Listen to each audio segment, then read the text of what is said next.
9-inch business laptops have been dominating for a while.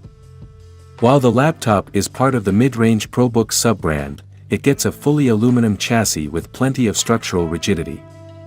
It shows a tiny bit of flex, but that's the scales at 1.38 kilograms. If you prefer the bigger 51.3 watt-hours battery option, the the profile sits at 19.9 millimeters and doesn't change.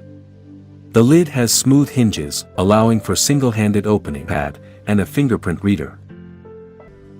Going to the sides, you can see a jaw-style LAN port and a USB Type-A 3.2 Generation 1 port on the left. This leaves the bulk of it on the right, with 2 more and an optional SIM card tray. Excellent viewing angles.